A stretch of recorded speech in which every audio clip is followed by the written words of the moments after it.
City Noticias de las 8, fin de semana. Buenas noches, saludamos a nuestra audiencia en Bogotá, en Colombia y en el mundo. Aquí están los titulares de las principales noticias de hoy.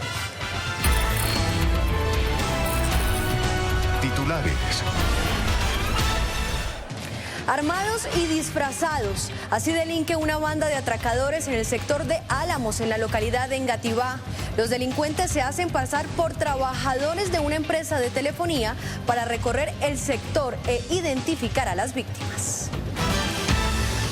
Una reconocida periodista fue víctima de hurto en Quinta Camacho. Delincuentes rompieron los vidrios de su vehículo y hurtaron sus pertenencias. El robo asciende a 10 millones de pesos. La Unidad Nacional para la Gestión del Riesgo confirmó que más de 69.000 familias han resultado afectadas por la emergencia climática en el país. El IDEAM señaló que ya culminó el segundo frente frío y que las precipitaciones han disminuido en un 26%. Medicina Legal identificó los cuerpos de 7 personas fallecidas en medio de operaciones militares en el Catatumbo. Uno de ellos corresponde a un menor de edad. Además, la Cancillería colombiana anunció avances en la política migratoria con Suecia. Gran parte de la diáspora venezolana en Bogotá se reunió en la localidad de Chapinero para pedir por la liberación de todos los presos políticos en su país. Una reunión convocada tras la excarcelación de Juan Pablo Guanipa. Y esta liberación, la del líder opositor venezolano Juan Pablo Guanipa, quien estuvo 8 meses en prisión, fue celebrada por varias personalidades políticas, entre ellas María Corina Machado y Edmundo González. En el mundo, Cuba comunicó a las aerolíneas que en menos de 24 horas se quedará sin combustible para sus aviones, y México envió más de 814 toneladas de ayuda humanitaria a la isla del Caribe. En los City Deportes, partido de 10 puntos de Luis Díaz en la Bundesliga. Bayern Múnich goleó. El Guajiro recibió 2 penales y marcó triplete. Y en los planes de escape, el Gran Combo de Puerto Rico rendirá un emotivo homenaje a su fundador en su próximo concierto en Bogotá. Además, celebridades como Katy Perry y Jennifer López demostraron su apoyo a Bad Bunny antes de su esperada presentación en el Super Bowl. Estamos en City Noticias de las 8, fin de semana, por toda Bogotá. Comenzamos. Noticia del día. Mucha atención, habitantes de Engativá, porque en el sector de Álamos, delincuentes disfrazados de trabajadores de una empresa de telefonía están siguiéndole la pista a las personas para después robarlas. Oriana, usted conoció uno de estos casos. ¿Cómo fue? Muy buenas noches. Karen, muy buenas noches. Mire, un domiciliario en Portal Álamos salió a entregar un domicilio a tan solo 2 cuadras cuando fue abordado por 2 sujetos que se bajaron de una camioneta con armas y lo intimidaron. Esto quedó registrado en cámaras de seguridad. Lo que preocupa a la comunidad es que este tipo de robos se están haciendo habituales. Armados y utilizando uniformes de una empresa de telefonía, delincuentes abordaron a un domiciliario mientras se entregaba un pedido en Portal de Álamos. Nuestro domiciliario sale aquí a llevar un domicilio a 2 cuadras, relativamente muy cerca. 2 personajes que son los que hemos podido ver en los videos de las cámaras, se bajan de una camioneta que incluso creemos que trabaja para algún servicio de telefonía porque lleva publicidad. Conversamos con la comunidad del sector, quienes nos confirmaron que este caso no es aislado. Se han presentado 3 robos de vehículos y uno de atraco aquí en la esquina de aquí de la cuadra. Los atracaron a mano armada. Prácticamente los robos que se han presentado los a mano armada. Los comerciantes de la zona afirman que la inseguridad les preocupa y de las reuniones de frente de seguridad no han tenido resultados. Han habido robos con motos, de celulares. Hace poco se metieron a un establecimiento de hamburguesas cerca acá a robar. Robaron a los clientes, robaron al local. Incluso nos relatan que también han sido blanco de violentas intimidaciones. Temen por su integridad, la de sus colaboradores y la de sus clientes. Nosotros tuvimos que mudarnos de acá porque nos seguían, intentaron robar nuestra casa.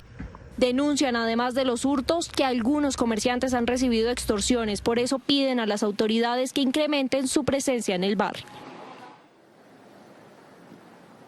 Y tenemos que seguir hablando de hurto porque conocimos el caso de una mujer que fue víctima de este delito en Transmilenio. 2 hombres la intimidaron con un arma blanca para llevarse su celular, que resultó en el centro de la capital. Miren, según lo que hablamos con las autoridades, ellos nos indican que lo corrido de este 2026 se han registrado 877 capturas precisamente por hurto en sus diferentes modalidades.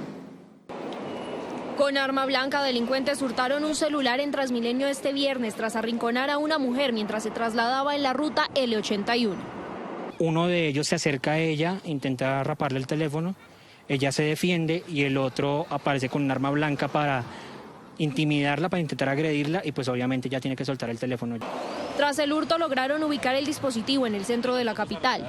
En la Jiménez con Caracas más o menos y pues me resulta paradójico porque precisamente el mismo viernes ahí se adelantaron unos operativos, pero pues mire dónde viene a terminar el teléfono, en donde supuestamente ya habían operado para evitar esta clase de situaciones.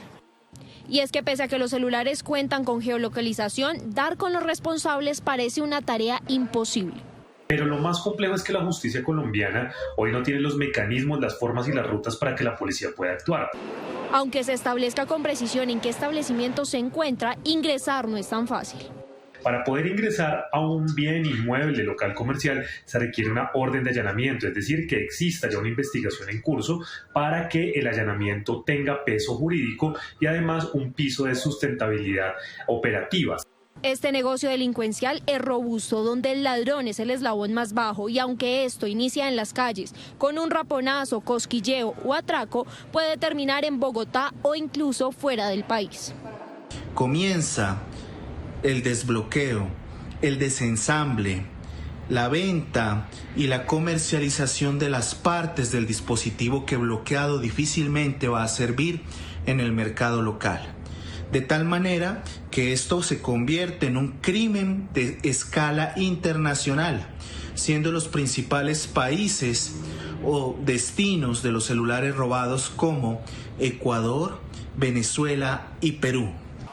Expertos coinciden que en un negocio criminal en que la oferta y la demanda es elevada, se necesitan acciones concretas por parte del distrito. Tampoco se tiene un plan integral hoy desde el distrito para poder hacer una intervención que no se quede solo en inspección, vigilancia y control, sino una investigación que apoya a Fiscalía para poder hacer extinción de dominio. Aseguran que las acciones deben abordar la problemática de raíz para que puedan combatir efectivamente este flagelo. Oriana, pero tenemos que seguir hablando de hurtos, en este caso puntual, uno en la localidad de Chapinero, donde una reconocida periodista denuncia que ladrones le rompieron los vidrios de su carro y se llevaron sus pertenencias. ¿Cómo está la víctima y qué se llevaron, Oriana? Karen, mire, ella aún se encuentra conmocionada por el hurto, pues según nos relató, se llevaron varios de sus objetos personales y también el cargador de este vehículo. Precisamente este vehículo, según nos contó, aún se encuentra pagándolo. Le rompieron los vidrios para llevarse todo lo que tenía dentro del vehículo. Eso denuncia esta mujer, para quien una cena se convirtió en una pesadilla. Este viernes yo me encontraba sobre las 7 de la noche comiendo con una amiga en Quinta Camacho. Yo dejé el carro parqueado en los parqueaderos del distrito. Sin saberlo, a las 10 de la noche, este fue el panorama que encontró al llegar a su vehículo. El vidrio de mi carro estaba completamente roto, estaba todo el carro desorganizado, tenía las cosas tiradas, solo me dejaron unos tenis del gimnasio. Allí los delincuentes se llevaron su computador, bolso y el cargador del carro. El robo y los daños ascienden a 10 millones de pesos. Yo me contacté con el secretario de Seguridad. Ellos dijeron que en la zona como tal no hay ninguna cámara de seguridad, que a unos metros sí hay algunas cámaras de seguridad y van a verificar. Denuncia que las autoridades no actuaron de forma oportuna. Se acerca la policía. No me toman ningún dato. Incluso asegura que recibió una denuncia similar a su caso. que aproximadamente a la misma hora, en el mismo sector, a un carro igualito al mío le pasó exactamente lo mismo. Por eso pide a las autoridades que actúen, porque afirma que es un caso común en la capital.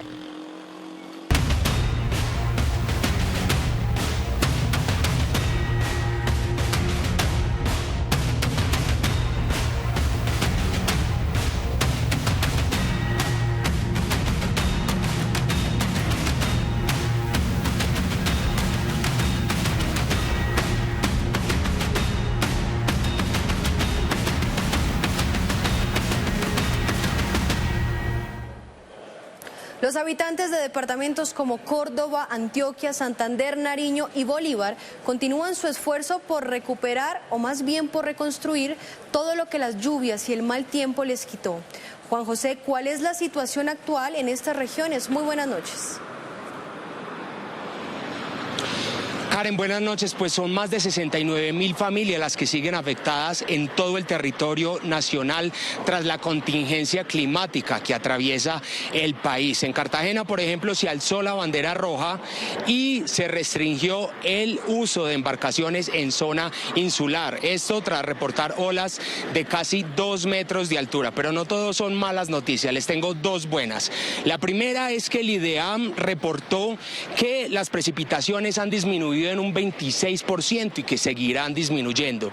La segunda es que el Instituto Distrital de Bienestar y Protección Animal, en asocio con Bomberos Bogotá y gracias a ustedes, televidentes, lograron alcanzar la cifra de 10 toneladas de alimento para los animales damnificados en Córdoba.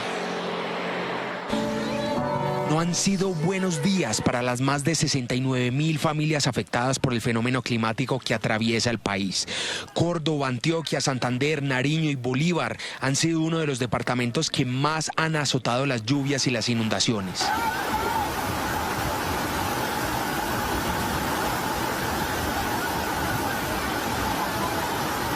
Este es el angustioso momento cuando un canino fue arrastrado por las inundaciones en Córdoba. Allí un joven arriesgó su vida y logró rescatarlo. En este departamento las crecientes de los ríos Sinú y San Jorge mantienen en alerta a las comunidades aledañas a los afluentes. Su capital, Montería, ha sufrido mayores afectaciones en los barrios El Dorado, Vallejo, Rancho Grande y Mi Ranchito, donde la Defensa Civil ha tenido que evacuar a decenas de familias. Esta es la explicación sobre lo que está sucediendo con estas corrientes de agua. El río Sinú tuvo un pico más o menos entre el 2 y 3 de febrero, asociado por supuesto a las fuertes precipitaciones. Tuvimos otra onda importante que se anunció hace unos días a través de un comunicado oficial del IDEAM, pero en este momento ya lo que estamos esperando por la disminución justamente de las lluvias es que también esta cota, este caudal siga disminuyendo y entre a estabilizarse en los próximos días. Sin embargo, hay un rezago importante entre la disminución de las lluvias y la estabilización del caudal del río. En zona insular de Cartagena decretaron bandera roja a raíz del mar de Leva. Zonas como Playa Blanca y Cholón tendrán prohibido el embarque y desembarque de personas, así como demás operaciones marítimas y turísticas. Ya tenemos olas de más de 1.9 metros, lo que quiere decir que estos días tendremos todo el litoral Caribe, toda la orilla de Santander movida con este mar de Leva. Viento ya aproximadamente de 40 kilómetros por hora y vemos cómo la fuerza de la naturaleza, la inclemencia de la naturaleza, vemos cómo ya esta garita se la ha llevado. Pese a esto, el IDEAM advierte que las condiciones meteorológicas mejorarán. Hoy domingo las lluvias, las precipitaciones a nivel nacional han mostrado una disminución de alrededor del 26% y esperamos que sigan disminuyendo paulatinamente en el resto de los días y que ya para la tercera semana de febrero tengamos unas condiciones meteorológicas mucho más de acuerdo a la época que es de menos lluvias. Tras el paso de los frentes fríos, las autoridades insisten en que aunque las lluvias comienzan a disminuir, el riesgo no ha desaparecido y se mantiene el llamado a atender las alertas y recomendaciones oficiales.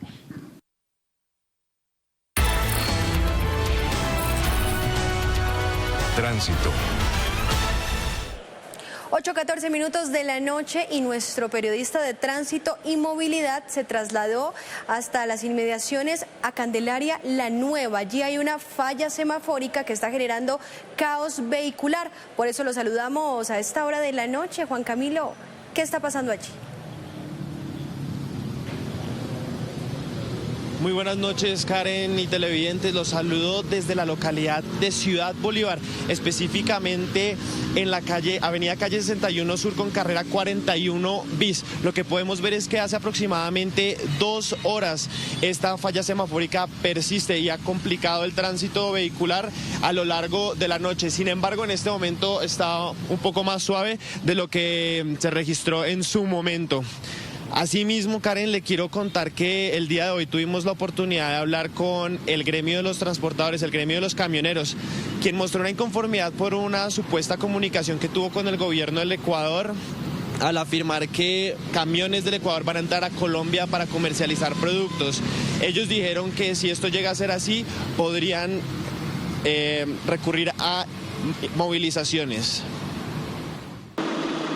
La Asociación Colombiana de Camioneros rechazó una posible decisión por parte del gobierno colombiano de permitir el ingreso de camiones ecuatorianos a todo el territorio nacional.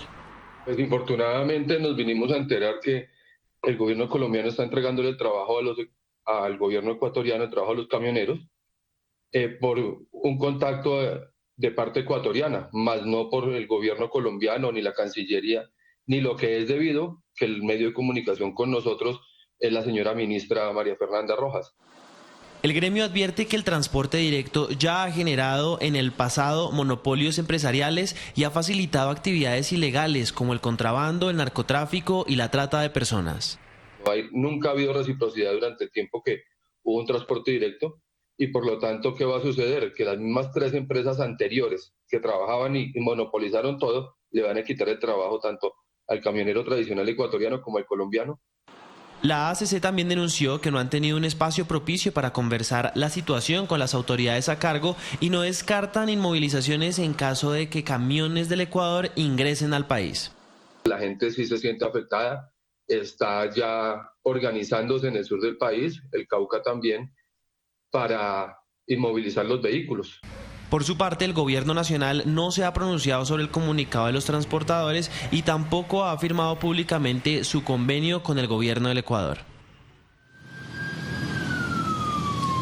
Karen, le cuento que la Agencia Regional de Movilidad implementó su primer punto seguro. En este caso fue en el Aeropuerto Internacional El Dorado y se dio por las vísperas a San Valentín, en donde la idea es poder ayudar a los comerciantes que en esta época del año comercian más del 20% de las flores de todo el país. Esto fue lo que nos contaron.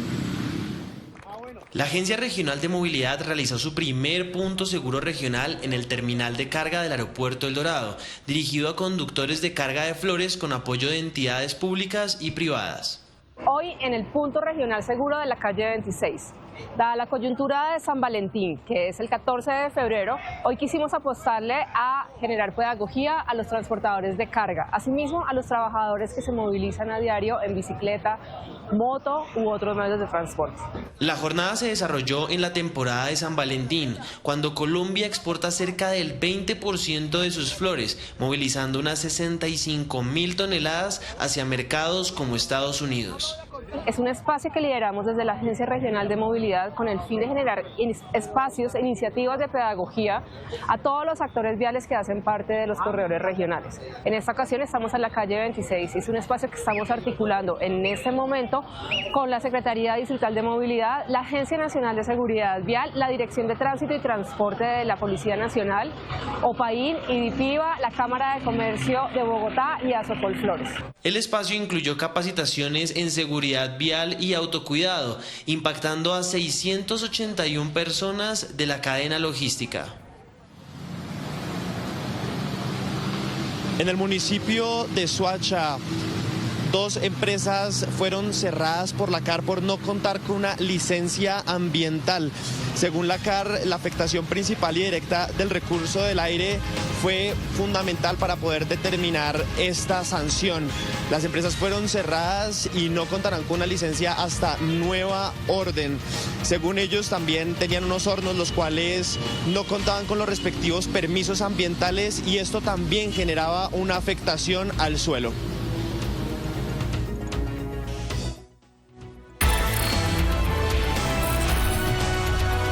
Bárbaro.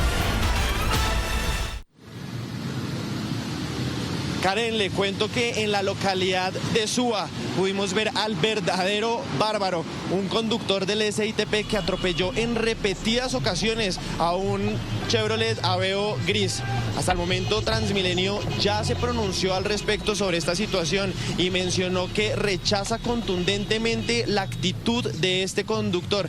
De hecho, invitó al conductor del Chevrolet Aveo gris pequeño, a la víctima de este infortunado accidente ocasionado por la intolerancia de los conductores, a denunciar con las respectivas autoridades competentes.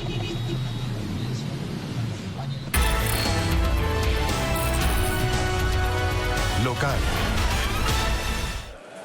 La situación en Kennedy sigue preocupando a los vecinos del barrio Roma, debido a que así como se abrió un socavón que ocasionó el derrumbe de una casa que registramos el pasado lunes, residentes del sector denuncian que un nuevo socavón estaría causando grietas en varias viviendas en el mismo sector. Juan Camilo, usted estuvo allá con los vecinos. Vuelvo con usted para que me diga qué le dijeron.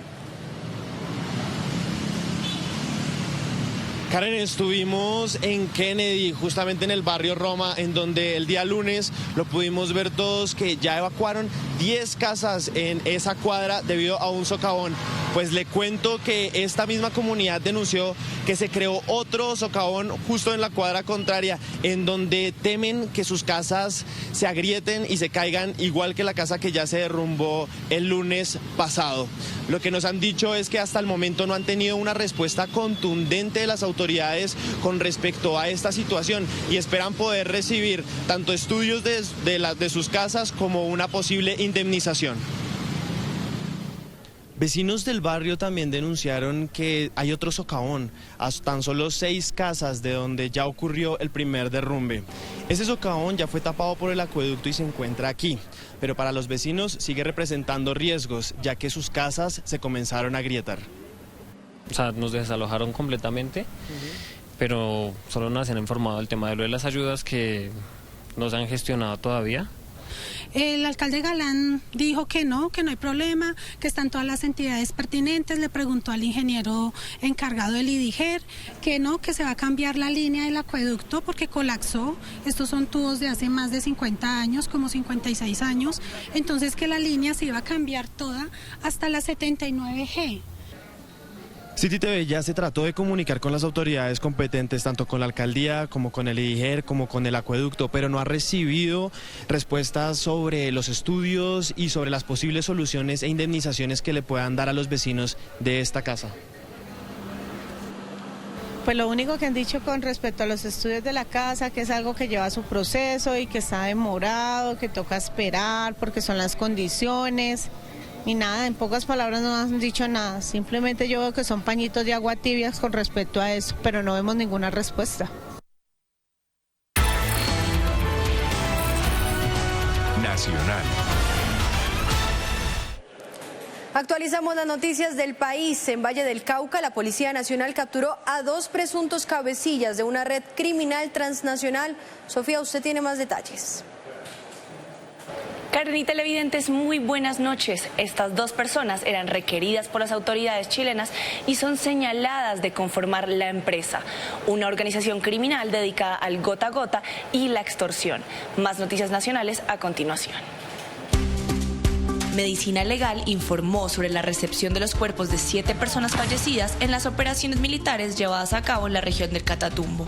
Uno de los cuerpos corresponde a un menor de edad. Esta operación se realizó en zona rural entre Tibú y El Tarra el pasado 4 de enero. A la fecha se han identificado 5 cuerpos que ya fueron entregados a sus familiares. Uno de ellos corresponde a un menor de edad. La confirmación de la muerte del menor reabre el debate nacional sobre las operaciones militares en zonas donde hay reclutamiento forzado de niños y adolescentes. El gobierno defendió la acción asegurando que fue una operación legítima y que se buscó reducir al máximo el riesgo para la población civil. En el municipio de El Dobio, Valle del Cauca, la Policía Nacional capturó a 2 presuntos cabecillas de una red criminal transnacional, requeridos por la justicia de Chile mediante una notificación roja de Interpol. Se trata de Disney Steven Montoya Taba y Erika Alejandra Castillo Uribe, señalados de integrar la organización conocida como La Empresa, dedicada al gota a gota en territorio chileno. Según las autoridades, la red imponía el cobro de préstamos ilegales a través de amenazas, hostigamientos e intimidaciones. La Cancillería de Colombia fortaleció los lazos con la comunidad residente colombiana en Suecia, Estocolmo. La ministra de Relaciones Exteriores, Rosa Yolanda Villavicencio, encabezó un encuentro con cerca de 150 connacionales y anunció avances en la política migratoria del gobierno. Y el día de hoy en la capital, exactamente en la localidad de Chapinero, la diáspora venezolana se reunió para celebrar la libertad del líder opositor Juan Pablo Guanipa. Juan José, usted acompañó la jornada y lo vivió durante toda la tarde. Cuénteme cómo estuvo. Karen, televidentes, pues les cuento que fue una jornada pacífica. Los migrantes se reunieron no solo para pedir por la paz de su país, sino también para exigir la libertad de todos y cada uno de los presos políticos en Venezuela. Detrás de cámaras nos contaron que el régimen chavista está permitiendo que los presos políticos den declaraciones a los medios, algo que antes no se podía de ninguna manera y que consideran un avance en medio de la coyuntura política que atraviesa este país. La liberación de todos los presos políticos en Venezuela es una petición que no solo hacen en el vecino país, sino también desde la plazoleta de Lourdes en Bogotá, donde se encontró un grupo de venezolanos residentes en la capital de Colombia para elevar plegarias por la excarcelación de quienes permanecen injustamente privados de la libertad por el régimen chavista.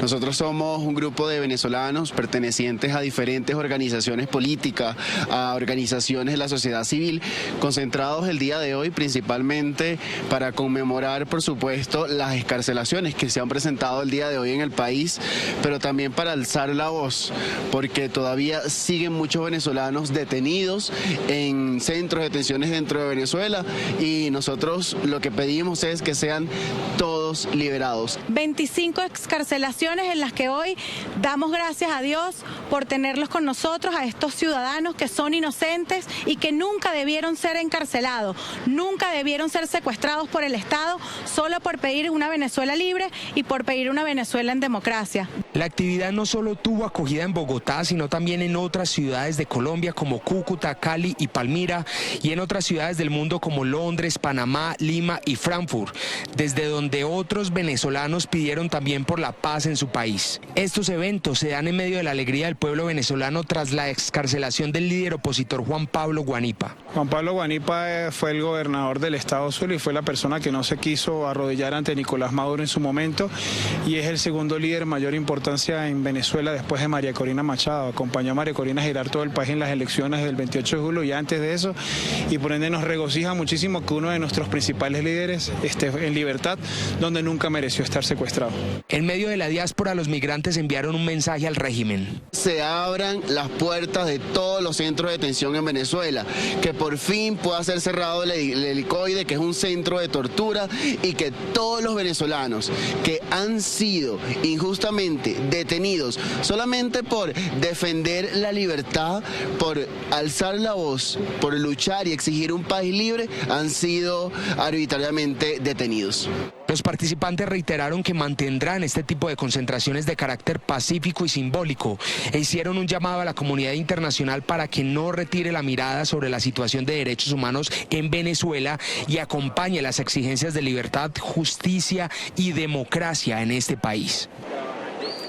Y respecto a la excarcelación de Guanipa, hay que decir que fue una noticia que le dio la vuelta al mundo. ¿Qué otras reacciones hubo, Juan Diego? Muy buenas noches. Karen y televidentes, María Corina Machado fue una de las primeras en comunicarse con Guanipa. Así lo evidenció mediante sus redes sociales. Además, Edmundo González pidió la liberación de todos los presos políticos. El líder opositor venezolano Juan Pablo Guanipa fue excarcelado tras permanecer 8 meses en prisión. El líder opositor venezolano Juan Pablo Guanipa fue excarcelado tras permanecer 8 meses en prisión. Aquí estamos saliendo en libertad. Después de año y medio, 10 meses escondidos, casi 9 meses aquí detenidos, hoy estamos saliendo en libertad. Mucho que hablar acerca del presente y del futuro de Venezuela, siempre con la verdad por delante. Su última aparición pública fue el 9 de enero del año pasado. Desde entonces se encontró en una persecución política que logró evadir por 5 meses. El 23 de mayo del 2025 fue capturado en un hotel donde se escondía en la víspera de las elecciones parlamentarias y regionales. Su liberación fue celebrada por muchos de sus colegas y colaboradores. María Corina Machado se pronunció mediante X con una imagen que evidencia una videollamada con Guanipa. Ya haciendo planes para vernos en Venezuela y recorrerla toda juntos. Por su parte, Edmundo González manifestó su alegría, pero también su inconformidad con la ley de amnistía, ya que considera que no es necesario este trámite para que el régimen venezolano dé libertad a los presos políticos. Alfredo Romero, director y presidente del Foro Penal, confirmó las cifras exactas de los liberados en esta fecha. Hasta ahora hemos verificado 18 excarcelaciones de presos políticos producidas en el día de hoy. Seguimos verificando otras, entre ellos Perkins Roya, Juan Carlos Guanapí, Jesús Armas y Luis Tarbay. La liberación de Guanipa era una de las más esperadas y la noticia le ha dado la vuelta al mundo. Bienvenidos a la información internacional. En las últimas horas, el gobierno de Cuba advirtió a las aerolíneas internacionales que a partir de este lunes el país se quedará sin combustible para aviación. Esto debido al asedio de petróleo de Estados Unidos. A continuación, más noticias del mundo. Mientras Cuba enfrenta una crisis energética sin precedentes, México anunció el envío de ayuda humanitaria al país caribeño. Estamos pensando enviar esta ayuda, si no este fin de semana, el lunes a más tardar. Y es principalmente alimentación y algunos otros insumos que nos han pedido. Hemos estado en ello. Una acción que, según el gobierno mexicano, responde a un compromiso personal y de solidaridad con el pueblo cubano. Luego de las marchas de las familias de los mineros desaparecidos, las autoridades mexicanas confirmaron la identidad de uno de los cuerpos encontrados en una fosa en Sinaloa. Se trata de José Ángel Hernández Vélez, de 37 años. El hallazgo se produjo en la comunidad de El Verde, en una zona minera del estado. Hernández Vélez es uno de los 10 trabajadores reportados como desaparecidos el pasado 23 de enero. En la provincia marroquí del Erache se presentan inundaciones tras fuertes lluvias. El Ministerio del Interior notificó más de 150.000 personas evacuadas en la zona. El país se ha visto afectado por una serie de violentas tormentas tras 7 años consecutivos de sequía. El ministerio señaló que las evacuaciones siguen en curso. En City TV seguimos en nuestro recorrido, en nuestra emisión por el continente blanco. Nos conectamos a esta hora de la noche con nuestra enviada especial Lisette Martínez, que tiene mucha más información sobre este viaje. Lisette, muy buenas noches. Karen, televidentes, muy buenas noches. Mire, yo los saludo desde el continente blanco, desde la base de Marambio. Esta es la base de la Fuerza Aérea Argentina aquí en este continente. Logramos llegar, le cuento, pues a bordo del Hércules C-130.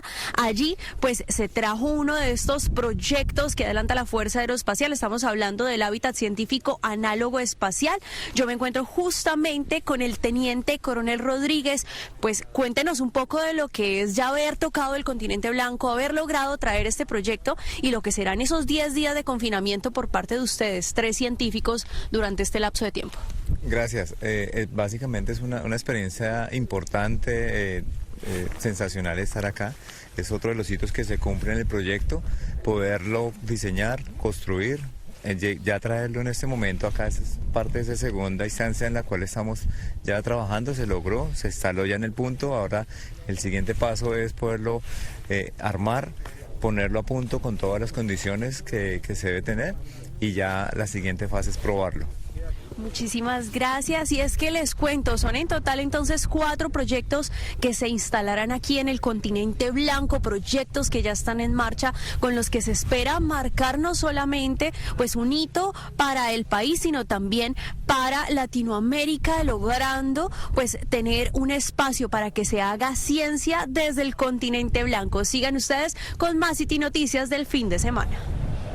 Tenemos mucho más, mucha atención, porque la Secretaría de Seguridad anunció que durante la última semana se han presentado movilizaciones que buscan el levantamiento de los controles y el retiro de la fuerza pública que se dispuso en el sector de Los Mártires, luego de la granada que explotó en el barrio Santa Fe. Además, ojo a esto, revelaron que han recibido alertas sobre la instrumentalización de niños a partir de mañana, precisamente para presionar el levantamiento de los esfuerzos de protección y control.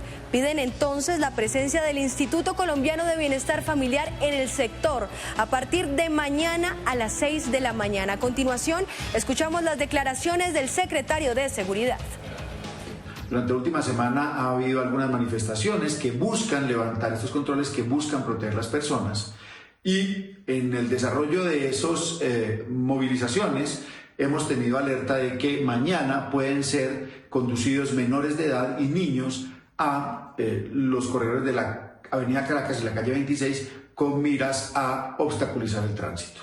Por esa razón pedimos desde la Alcaldía Mayor de Bogotá, de la Secretaría de Seguridad de Bogotá, la presencia desde las 6 de la mañana de unidades de bienestar familiar que restituyan los derechos de los niños que sean instrumentalizados para bloquear vías con miras a levantar unos controles que no son negociables en la medida que representan una herramienta para la protección de los ciudadanos. Crónica final. Vamos llegando al final de nuestra emisión y en el marco de la Semana Mundial de la Lucha contra el Cáncer les queremos compartir la historia de resiliencia de Luz Dari, una mujer de la localidad de Bosa. Juan José, usted conoció este testimonio de primera mano. Cuéntenos primero qué dicen las cifras y qué más pudo conocer de esta historia. Karen, pues le cuento que según la Agencia Internacional para la Investigación sobre el Cáncer, en el 2022 se registraron cerca de 20 millones de nuevos cáncer en el mundo y cerca de 9,7 millones de muertes asociadas a esta enfermedad. Es por esto que historias como la de doña Luz Dari no solo nos conmueven, sino que nos llenan el alma. Por eso los invitamos a que la vean. Luz Dari tiene 56 años, ha desempeñado el oficio de cocinera desde hace más de 30 años. Tiene 3 hijos, 4 nietos y es una sobreviviente de cáncer de colon, uno de los cánceres más mortales que existen. Yo iba a los médicos y nunca me decían nada, me decían que eso era virosis, pero una vez pues yo fui al médico, cambié de médico y yo dije pues que yo no era normal lo que me estaba pasando. Me hicieron examen y todo y pues la verdad fue cuando me descubrieron que yo tenía un cáncer muy agresivo. Tenía 30 años cuando comenzó a presentar dolores de estómago, debilidad y cuadros de diarrea, lo que llevó a que por más de un año especialistas la tuvieran en tratamientos por virosis. Fue después de ese tiempo cuando un médico le dijo que lo que tenía era cáncer en estado avanzado. Yo era con dolor de estómago, yo comía y todo era solo diarrea. Duré casi un año con tratamiento porque eso era una virosis, y una vez, imagínense, la persona menos indicada fue la que me mandó un examen especial. Y como si esto fuera poco, luego de confirmar su cáncer, Luz Dari fue diagnosticada con aplasia medular, una enfermedad grave y poco frecuente en la que desaparecen las células propias de la sangre. Después del cáncer a mí me diagnosticaron con aplasia. También fue un golpe muy duro porque es otra enfermedad muy agresiva también. Cuenta que su mejor terapia fue aferrarse a la vida, tener fe en Dios y contar con el apoyo incondicional de su familia. Se lo digo que a mí el cabello nunca se me cayó, nunca nada. La gente, cuando yo voy a los médicos, a las citas médicas, ellos me dicen que es impresionante que diga que yo tuve un cáncer tan agresivo, porque yo me aferro mucho a la vida, inclusive sigo aferrada a la vida, yo sigo aferrada, yo le pido mucho a mi Dios que me siga teniendo en vida hasta que Él decida qué hacer conmigo. Ahora ya recuperada, Luz Dari se convirtió en un ejemplo de superación para millones de personas en el mundo que luchan contra esta mortal enfermedad. Y a todo mundo muchas bendiciones y mucha fuerza y mucha voluntad, que la voluntad mueve montañas, y la fe también, mucha fe para todos los pacientes de cáncer. Aquí termina City Noticias de las 8, fin de semana. Gracias por acompañarnos. No se desconecten porque ya empieza Tiempo de Proponer, una conversación del director del periódico Andrés Mompotes con los candidatos más opcionados a la presidencia. Esta vez fue el turno para Abelardo de la Espriella. Los esperamos mañana muy tempranito en Arriba Bogotá con mucha más información. Feliz noche para todos.